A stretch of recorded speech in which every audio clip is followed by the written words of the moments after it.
a, a revisar los dos síndromes que nos faltan. Ayer vimos el síndrome de condensación pulmonar y su principal razón, que es la neumonía o la presencia de tumoraciones intratorácicas. El segundo síndrome que vimos fue el de atelectasia, que sabíamos que se relaciona o que hay que pensar en él cuando el paciente tiene exceso de secreciones respiratorias, cuando se le va un objeto extraño. Y también la atelectasia se puede dar por entrada súbita de aire del exterior que cambia las presiones intratorácicas. Es muchísimo más común la causa de obstrucción bronquial por tumor, por cuerpo extraño o por secreciones abundantes.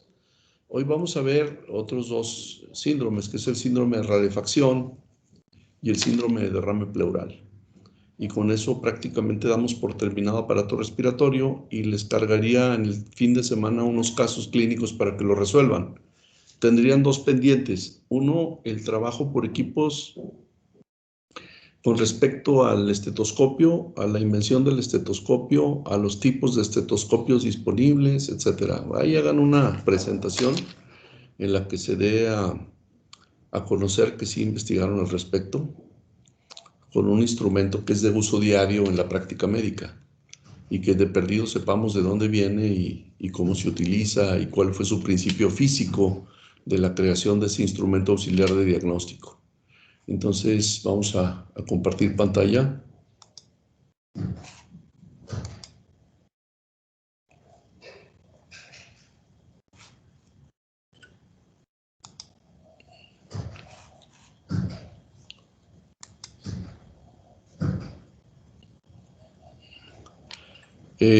Sí se ve, ¿verdad? Sí, doctor. Sí, doctor. Bueno, ya hice así un recordatorio rápido de lo que vienen siendo los dos síndromes anteriores.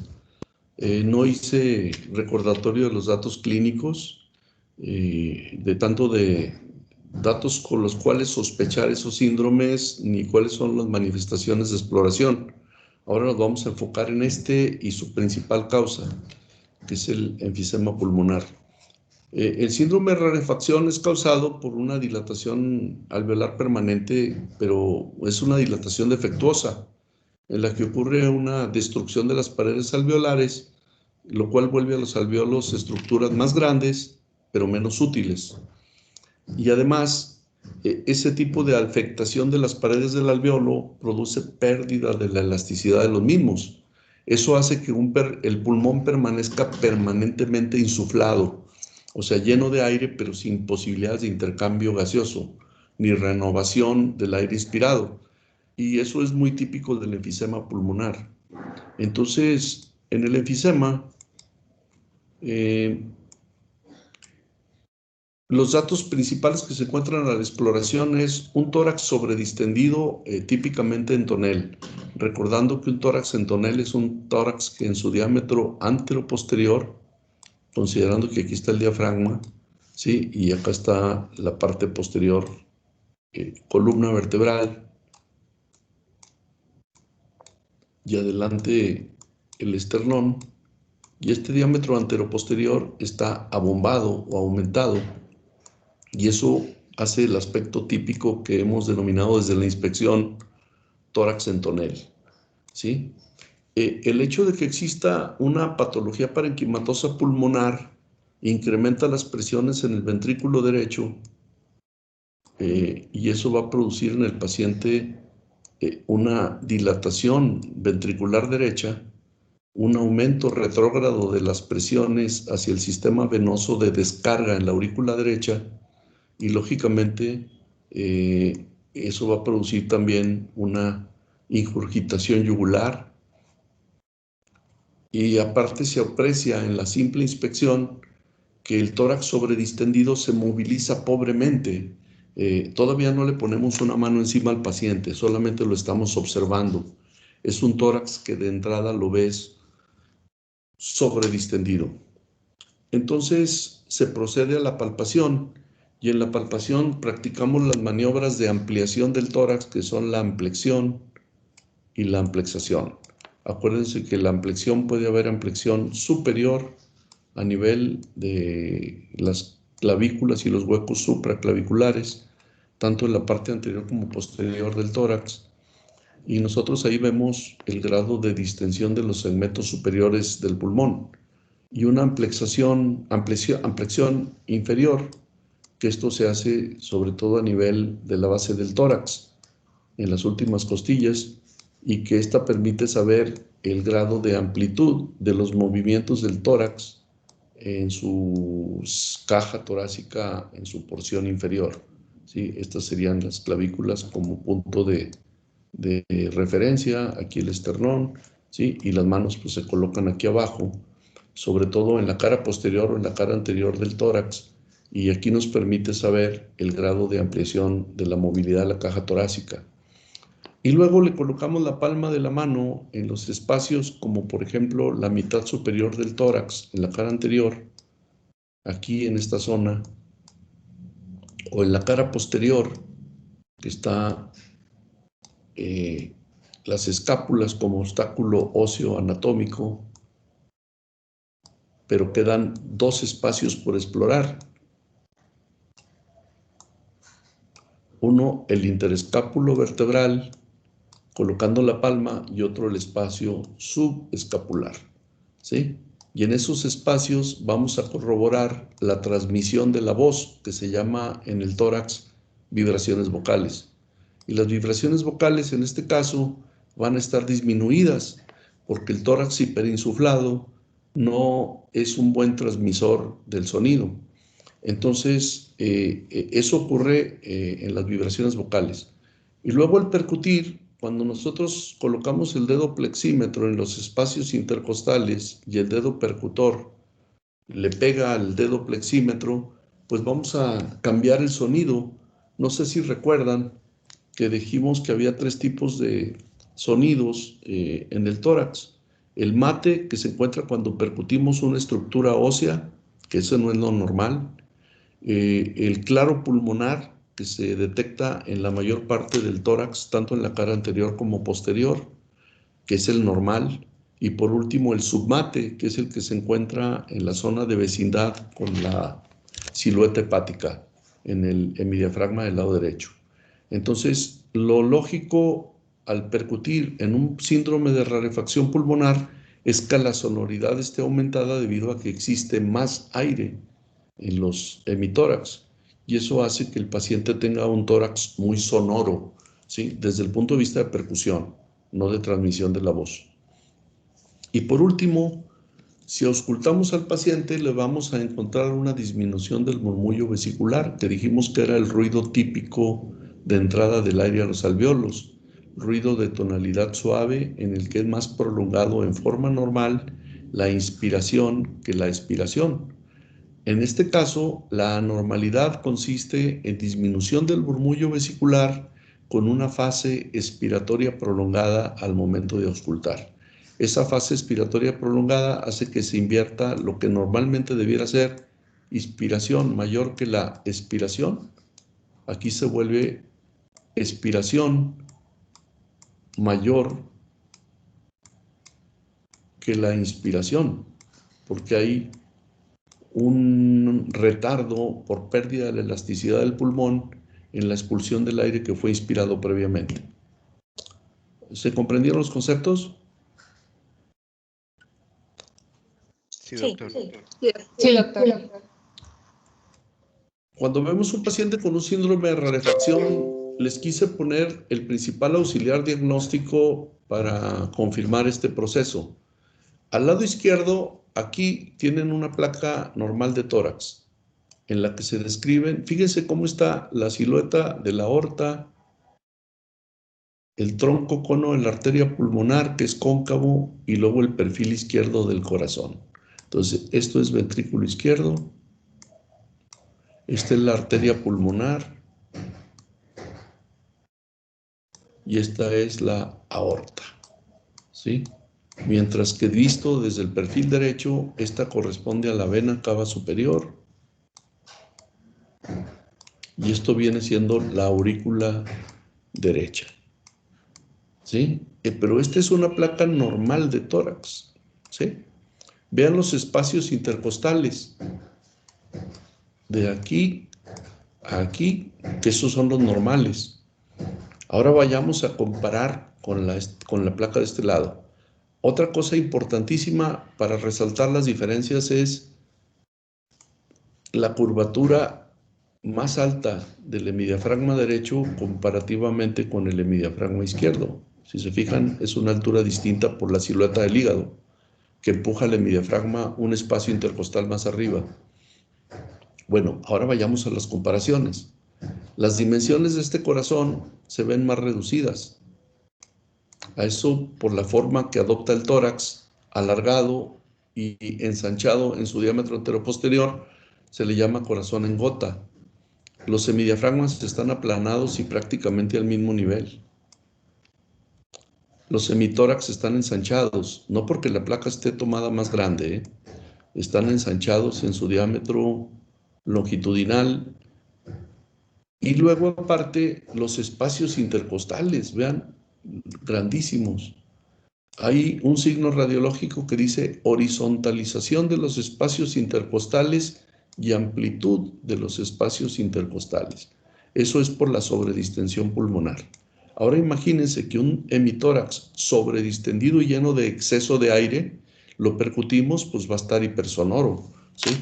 Como tambor, cosa que no ocurre naturalmente en un tórax normal, en el cual el fenómeno que existe se llama claro pulmonar. Acá casi suena como si estuvieras percutiendo el abdomen. Y lo que aquí por percusión se llama claro pulmonar, acá por percusión pasa un sonido que se llama timpánico, como el de las tripas.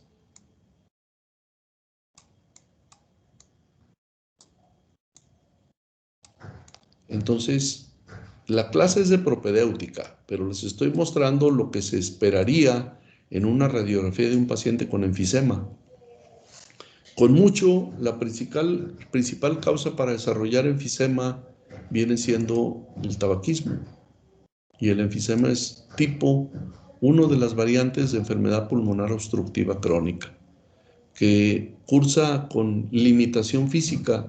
Un paciente con un enfisema es un paciente que no puede desarrollar esfuerzos, subir escalones, trotar, caminar deprisa, porque no tiene ampliación del pulmón, o su pulmón, aunque está sobredistendido, es un pulmón inútil o parcialmente útil. Y entonces el paciente se agita con actividades comunes. Bueno, eso de agitación es lenguaje coloquial. Regularmente en los pacientes se dice desde el punto de vista técnico disnea. Entonces, horizontalización de las costillas es otro, de las clavículas es otro de los datos. Vean aquí las clavículas cómo adoptan una posición descendente y en cambio acá están horizontalizadas. Abatimiento de los semidiafragmas, corazón en gota e hiperclaridad pulmonar. Esos son datos radiológicos que clínicamente corresponde con todo esto que les acabo de mencionar. Tórax sobredistendido con pobre movilidad, maniobras de ampliación y amplexación disminuidas, vibraciones vocales disminuidas, hipersonoridad al percutir y murmullo vesicular disminuido con una fase expiratoria invertida, o sea, más prolongada que la inspiración. Doctor, Sí. en la radiografía, estas líneas ven que son. ¿Cuáles Es como líneas? curvas hacia abajo. ¿Estas? No. O Al esto. ladito, sí, esas. Bueno, es paciente femenina. Esa es la silueta de los senos. Sí. Qué bueno que lo preguntas, porque he visto yo hasta médicos con mucha experiencia que no toman en cuenta que los tejidos blandos, cuando son densos, también se ven. Esa es la silueta de los senos. Sí, es una paciente femenina. Bueno, qué buena observación. Bueno, también tengo otra duda. A ver, En la imagen de al lado, que es la normal, yo, o sea, siempre he tenido la duda de las rayitas, pues todas esas rayitas que se ven radiopacas, porque eso es normal y también cuando se ve todo radiolúcido también es normal. A ver, las rayitas radiopacas a las que te refieres, ahorita las voy a señalar. Ah, ok. Estoy borrando todo mi rayonero que hice aquí. A ver, las rayitas esas radiopacas a las que te refieres son estas. Sí, como las ramitas, pues. Ándale, bueno. La placa tele de tórax, aunque para eso tienen una clase que se llama imagenología y antes se llamaba propedéutica radiológica, que la verdad es muy importante y nosotros le damos a veces como estudiantes poco valor. Yo cuando llegué a la especialidad me di cuenta que lo que me enseñaron en propedéutica radiológica me sirvió de mucho. Si nosotros vemos en un esquema que antes nos ponían a dibujarlos, mira, esta estructura con aire es la columna aérea de la tráquea. ¿Sí la distingues? Sí. Y aquí se prolonga el bronquio principal del lado derecho, que generalmente tiene una caída más vertical que el bronquio izquierdo, ¿sí? Aquí, de hecho, el bronquio izquierdo ni se ve. Bueno, esa es la primera estructura que me interesa que veas. Segundo, del nacimiento del ventrículo derecho a través de una válvula existe la formación de la arteria pulmonar izquierda y la arteria pulmonar derecha, ¿sí? Esto que tú ves aquí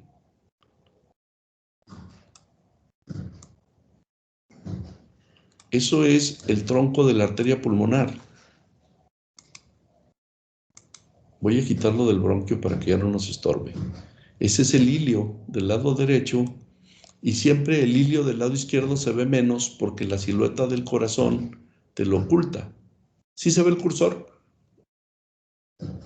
Sí. Sí. Bueno, entonces, esta es una proyección. Todo esto antes nos hacían dibujarlo y todo el mundo se enojaba, ¿no? Yo tengo pues, 2 hijos médicos, mi hijo y mi hija son médicos y las tareas que les ponía una doctora que ya se jubiló, que era la doctora Alcántara, incluía que hicieran estos esquemas o dibujos. Ya como renegaban, ¿no? Les decía, ¿saben qué? Déjenme ayudarles. Y yo lo seguía haciendo a pesar de que ya no era el estudiante. Y no tienes idea de cuánto te sirve para entender luego e interpretar una radiografía. Es importantísimo. Esas estructuras vasculares, lógicamente que son estructuras que se ven más densas porque están ocupadas por líquido, que es la sangre. Como la placa técnicamente se debe tomar con el paciente de pie o mínimo sentado, es lógico que por gravedad se vean más las estructuras vasculares en la parte inferior del pulmón, porque por gravedad son los vasos que van a estar más llenos, ¿sí? En cambio, es lógico que en la mitad superior del pulmón no se vea tanto las estructuras vasculares porque la gravedad va a dirigir la sangre de preferencia hacia abajo. Es malo, en cambio, cuando yo en una placa de tórax las estructuras vasculares las veo arriba. A eso se le llama cefalización del flujo y eso ya es un indicador de falla ventricular, particularmente falla ventricular izquierda. Cuando yo estas ramas arteriales las veo que se ven hasta la periferia y tan importantemente visibles como en el segmento inferior, ¿sí? A eso se le denomina cefalización del flujo y eso es más típico de la semiología de la insuficiencia cardíaca. Bueno, con esto ya vimos síndrome de rarefacción. Falta otro ejemplo que les quiero mostrar. ¿Puedo pasar al siguiente? Si no hay preguntas. Gracias, doctor. Este es otro ejemplo de un pulmón de un lado derecho normal, ¿sí? Y aquí, ¿qué diferencias ven técnicamente? Así, ¿no? Lo que aprecian a simple vista. Este lado comparativamente con este. Asimetría. Bueno, El corazón está desviado. este está La más radiolucidez. sobredistendido. Me voy a regresar a la placa normal anterior.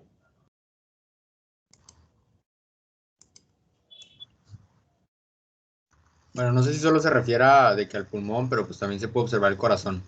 Ándale. No, Hacia. por eso estoy borrando esto. Ok.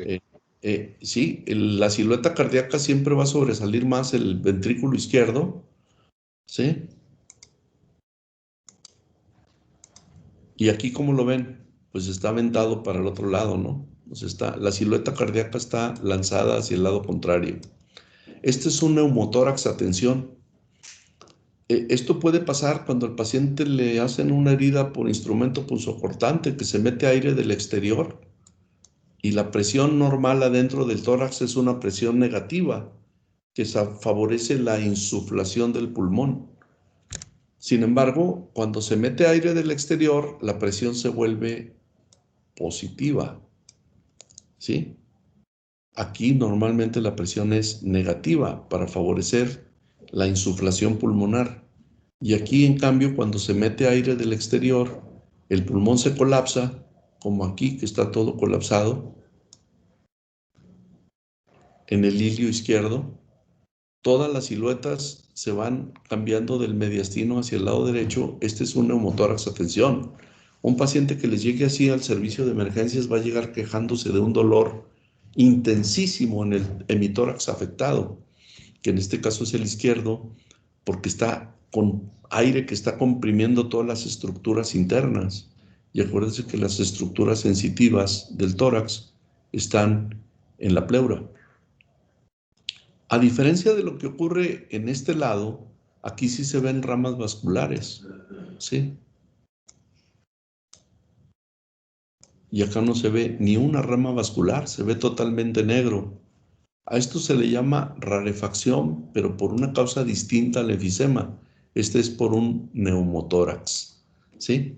El hemitórax derecho se ve sobredistendido, perdón, el izquierdo, aquí es un error. El izquierdo se ve sobredistendido e hiperaireado. Ahorita lo voy a corregir. Hay desplazamiento de las estructuras del mediastino hacia el lado contrario y el hemitórax derecho se ve con una densidad diferente porque aquí sí hay vascularidad y en cambio aquí no la hay, aquí es puro aire. Entonces, si ustedes percuten a este paciente, si se los permite la severidad del dolor, pues lógicamente que de este lado va a aparecer un tambor y de aquí la tonalidad va a ser normal. Esa tonalidad se llama, dijimos, claro pulmonar. En cambio, de este lado se va a llamar ruido timpánico, muy semejante al que se produce al percutir el abdomen por la cantidad de aire que regularmente existe en el intestino. ¿Se entendió la diferencia? Bueno. Sí. Sí. Les quise poner un ejemplo así porque no todo es enfisema, ¿sí? Esta es la causa más común, con mucho, pero esta otra se puede dar en heridas por proyectil de arma de fuego, en heridas penetrantes de tórax, en fracturas costales con lesión parenquimatosa pulmonar, etc. Entonces, clínicamente, desde el punto de vista propedéutico, ustedes pueden hacer una diferencia y pensar que un hemitórax está sobredistendido y el otro no. Este está sobredistendido, el izquierdo, el derecho está de amplitud normal, las estructuras mediastinales están desplazadas por la presión alta de este hemitórax y es un paciente que va a estar con disnea y dolor torácico severo. ¿Sí? ¿Hasta aquí hay alguna duda? Doctor, y en la exploración física, bueno, se nota que el paciente solo tiene un pulmón sobredistendido. A Sí, simple claro. vista. Sí, porque este no se va a mover. Cuando el paciente que está con el tórax distendido, este lado, el izquierdo, no se va a movilizar, el derecho sí, o se moviliza mínimamente. Eso no es que yo quiera resaltar lo que es mi clase, pero es que eso es lo que tú puedes ver con tus simples sentidos antes de que mandes al paciente a tomarle una placa. Lógico que cuando te lleven el paciente así en una camilla bien quejumbroso por dolor, pues tú te vas a dar cuenta de que te va a señalar que trae una herida ahí, ¿verdad? Un agujerito pequeño de un picayelazo, una daga, un cuchillo, o bien una herida quemante del proyectil de arma de fuego. Y eso te dará una idea de que el paciente ya trae un problema de esta clase. Pero pues tú ya lo puedes sospechar clínicamente cuando lo acabas de revisar mientras se lo llevan a tomar una radiografía, que te confirme esto. A este paciente hay que meterle una sonda pleural en los espacios intercostales ¿sí? Aquí se mete una sonda.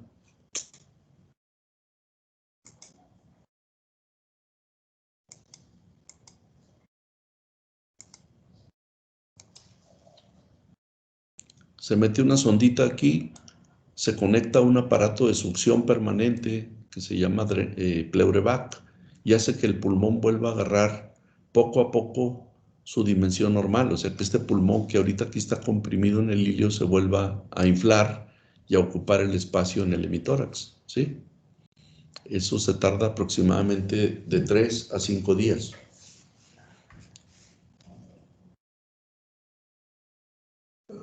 ¿Alguna otra duda o pregunta?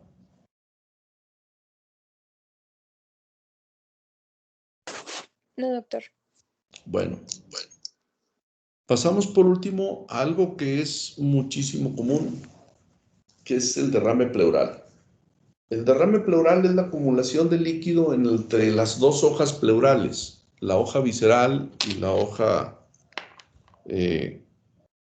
parietal de las pleuras. Las pleuras, yo les digo, si ustedes las pueden ver en un paciente vivo en una cirugía torácica, hagan de cuenta que es una hoja de celofán. El papel celofán ya ven que es transparente y que es terso, ¿verdad? Lo tocas y está muy suavecito. Así es la pleura. Transparente, tersa y muy, muy fina, muy delgada. Pero ¿qué pasa cuando un paciente tiene una inflamación pleural? Pues la pleura es un tejido vivo, es una serosa. Y ese término de serosa de la pleura pues nos da una idea de que puede ser potencialmente exudativa o trasudativa. ¿Qué diferencia hay entre un trasudado y un exudado, si es que la saben?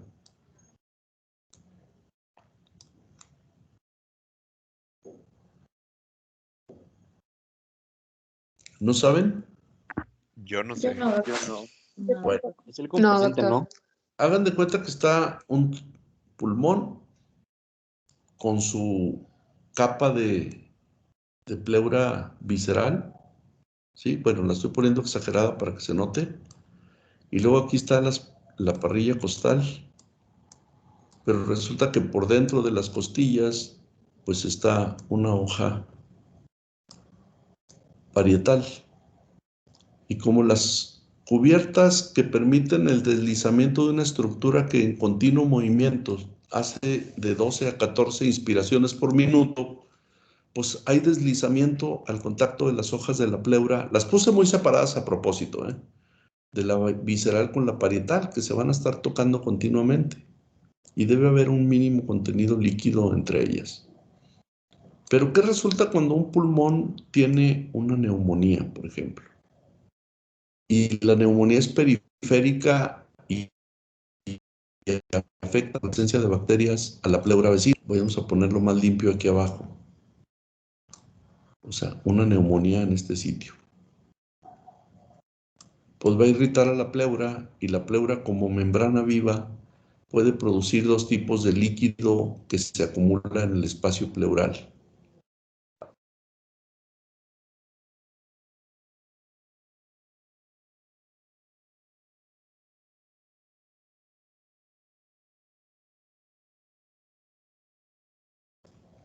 ¿Qué ocurre cuando una persona tiene una enfermedad infecciosa, inflamatoria o un defecto en la cantidad de proteínas circulantes?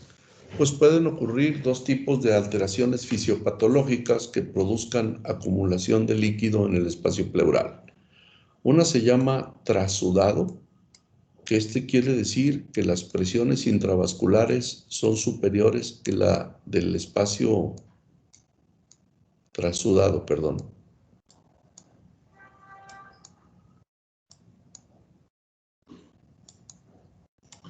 Que cuando las presiones adentro de un vaso son superiores a las presiones, como un intento de salida del líquido que anda circulando hacia cualquier espacio que lo permita, va a permitir que se acumule líquido en el espacio pleural.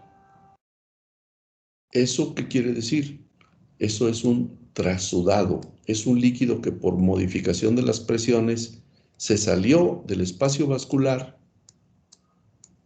y migró hacia un espacio potencial intersticial o un espacio virtual como en la pleura. ¿Se entendió el término? Sí. ¿Se acuerdan de los...? Sí, doctor. Digo, porque esto se supone que lo habían visto en fisiología, de la presión osmótica y la presión coloidosmótica, ¿sí? Nosotros tenemos una proteína muy abundante en la sangre que produce el hígado y que se llama albúmina, y que es la que hace que la mayor parte de las presiones al interior de los vasos hagan que el líquido se mantenga circulando y no tienda a salirse por trasudación a través de las paredes capilares hacia el exterior, ¿sí? Cuando por alguna razón se pierden proteínas o no se fabrican por el hígado, como en la insuficiencia renal que hace que se pierdan proteínas por el riñón, o en la insuficiencia hepática y la cirrosis que hace que no se fabrique albúmina en el hígado, entonces son condiciones patológicas que van a favorecer un trasudado, ¿sí? En cambio, si yo tengo un paciente con una neumonía, la reacción inflamatoria que se produce en la pleura vecina va a hacer que la pleura se engruese y deje de ser la hoja de celofán que les describí y se va a convertir en una membrana opaca, gruesa, que aumenta el doble de cantidad en milímetros y que va a producir como respuesta inflamatoria al proceso infeccioso vecino algo diferente que se llama exudado. Y un exudado, generalmente en el caso del tórax, es producido por una enfermedad infecciosa activa y la presencia de las bacterias que hace que la diferencia entre un exudado y un trasudado es la cantidad de proteínas en el líquido acumulado. El líquido de exudado es un líquido rico en proteínas, casi tan rico como la sangre, ¿sí? En cambio, el trasudado es bajo en proteínas. Bueno, ¿qué tiene que ver todo esto con un derrame pleural? Pues para entender las causas, ¿no? Ahorita nos regresamos a esa diapositiva. En el paciente que te hace un trasudado son los pacientes que tienen insuficiencia cardíaca congestiva, en las que hay un aumento de la presión al interior de los capilares y favorece la salida de líquido hacia el intersticio o hacia los espacios virtuales como el espacio pleural. En el paciente que tiene una enfermedad renal como el síndrome nefrótico, que hace que se pierdan proteínas en forma masiva por la orina y que disminuye la presión capilar y que va a favorecer que se escape líquido porque ya no hay presión de atracción adentro de los capilares y que se escape líquido hacia los espacios intersticiales o hacia los espacios virtuales como el espacio pleural. Y en la cirrosis hepática, aquí es por pérdida de proteínas y aquí es por falta de producción de proteínas en la cirrosis. Mientras que en la insuficiencia cardíaca es por aumento de las presiones al interior de los vasitos capilares que favorece que se escape el líquido hacia el intersticio o a un espacio virtual que es el espacio pleural. En cambio, en una neumonía, a eso se le llama derrame paraneumónico. En una neumonía, el paciente va a tener exudado debido a reacción inflamatoria pleural, ¿sí? Esa es una causa local, pulmonar, ¿sí? O una causa de afectación pleural por un proceso neumónico. En cambio, las causas extrapulmonares son las que producen trasudados,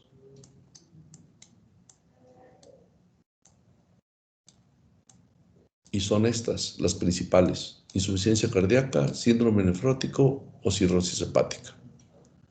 Las causas locales que pueden producir un exudado son generalmente el derrame paraneumónico o una tumoración metastásica en la pleura que va a favorecer liberación de líquido rico en proteínas en el espacio pleural. ¿Hasta aquí entendimos la fisiopatología? Sí. Bueno, Sí, doctor. ¿qué es lo que se encuentra en la exploración? Voy a adelantar una radiografía para que se vea un derrame pleural. Aquí está un derrame homogéneo en su aspecto, todo esto con una curva ascendente que se llama curva parabólica de Damousseau. Se borra el hemidiafragma, no se ve, a diferencia de aquí que sí se ve el hemidiafragma, aquí no se ve. Todo esto les hace suponer el rechazo de las estructuras del mediastino al contrario del sitio donde está acumulado el líquido. Clínicamente, ¿cómo van a sospechar esto? Me regreso. Abombamiento del hemitórax del lado afectado. Hipomovilidad y disminución de las vibraciones vocales. ¿Por qué? Porque si yo le pongo la mano al paciente y le pongo a hablar, pues no va a transmitir la voz porque hay una interfase de líquido que no permite que pase la vibración de la voz y la perciba la palma de la mano del explorador. Si yo le hago maniobras de amplexión y amplexación, el hemitórax que ya está sobredistendido por presencia de líquido no se va a mover a comparación del que se mueve normalmente. Si yo hago una percusión del tórax, la línea de demarcación del derrame, como se ve en la radiografía que ahorita vamos a repetir, ¿sí? En el hemitórax derecho, con el hemidiafragma visible y el aquí, ahí se cortan las imágenes porque existe líquido acumulado en todo este espacio, no se ve ni el hemidiafragma, ¿sí? Y esa línea de percusión mate de aquí hacia abajo se llama línea parabólica de Damousseau. Ese es un descubrimiento clínico que después adoptaron los radiólogos, ¿sí? Que veían que había claro pulmonar aquí arriba y que de aquí para abajo era mate. De aquí hacia abajo mate. ¿Por qué? Por la presencia de líquido. Entonces, esto lógicamente que genera una línea de percusión con tonalidad que va cambiando en diferentes espacios intercostales, y esa es la línea parabólica de Damousseau. Y pues lógicamente que si yo ausculto esta porción del tórax,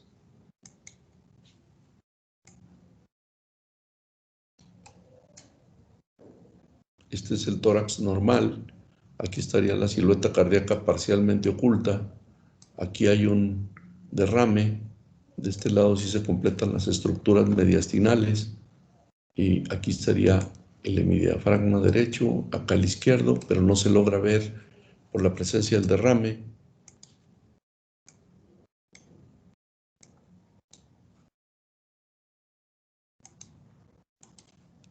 Y si yo al paciente lo ausculto, pues lógicamente que la zona donde hay líquido, que es toda esta, pues no va a haber transmisión del murmullo vesicular. Va a estar el sonido abolido, ¿sí? Esto se le llama abolición de los ruidos respiratorios. En una radiografía que tú le vas a pedir al paciente y vas a mandar un diagnóstico presuntivo, vas a decir, mi paciente lo envío a una placa que me confirme que clínicamente sospecho un derrame pleural, y te van a decir, sí, tiene un derrame pleural, y estos son los cambios radiológicos que se esperaría encontrar. No se ve el hemidiafragma, las estructuras del mediastino están desplazadas por el aumento de la presión intratorácica por el líquido que hay ahí, y el líquido cuando está libre sufre una distribución parabólica, ¿sí? Cuando ya puncionan ustedes al paciente con una aguja para sacarle líquido, el líquido ya no va a estar con esta distribución parabólica. Le toman una placa de control al paciente y el líquido se va a poner horizontal, ¿sí? Y depende de la cantidad de líquido que le saquen, a lo mejor ya se va a ver más parénquima pulmonar. Entonces, ¿en quién podemos esperar que se encuentre un derrame pleural? Pues por causas pulmonares como la neumonía y el derrame paraneumónico. Ese paciente va a ser un paciente con ataque al estado general, con fiebre, con tos con expectoración en los días previos a la aparición de la dificultad respiratoria por el derrame.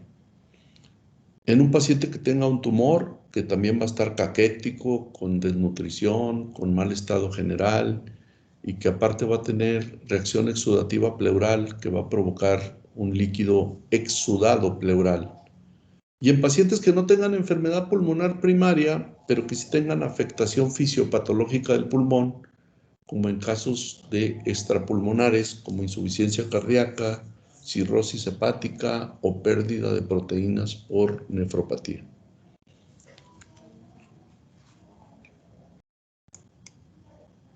Este es un cuadro importante porque nos permite hacer una comparativa de lo que se encuentra en un paciente con síndrome de condensación, a la inspección, disminución de la movilidad, a la palpación, disminución de la movilidad en las maniobras de amplexión y amplexación, pero hay un aumento de las vibraciones vocales, ¿sí?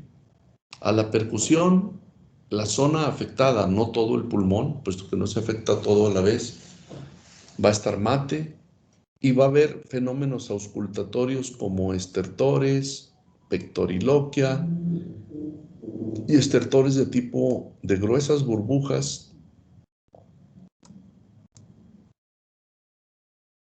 abreviado, y crepitantes, ¿sí? Eso es el síndrome pleuropulmonar más común, que viene siendo el de la condensación por neumonía, aunque ya dijimos que había otras causas menos comunes, como los tumores o masas intratorácicas.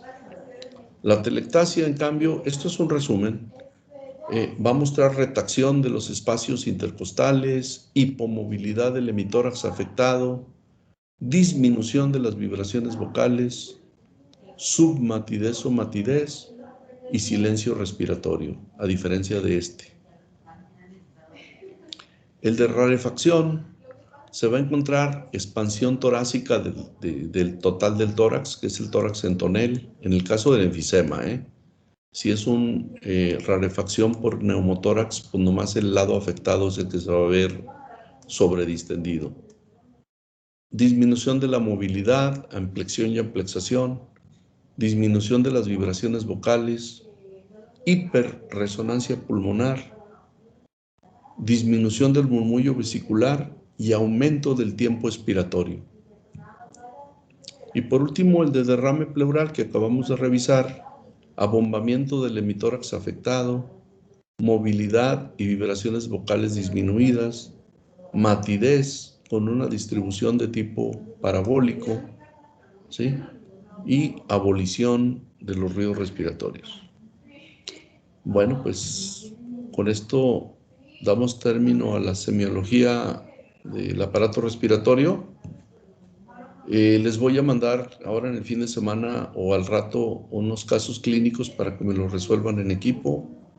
Lógicamente que estos casos se les citan datos clínicos para que integren cuáles son los datos básicos clínicos principales o los datos positivos de importancia, qué tipo de síndrome se puede integrar y cuál es la principal sospecha diagnóstica etiológica. Esas son las preguntas que generalmente les hago en los minicasos.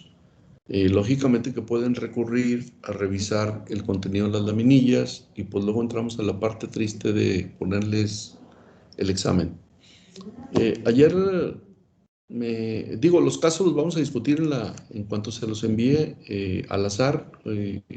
Hagan una presentación respondiendo cada una de las preguntas que les envíen los casos y lógicamente que me los van a subir como tareas, junto con la otra tarea que tenemos de lo de investigación del estetoscopio, su invención, sus usos, los tipos de estetoscopios disponibles, etc. Doy de margen para que me hagan la respuesta de los casos clínicos.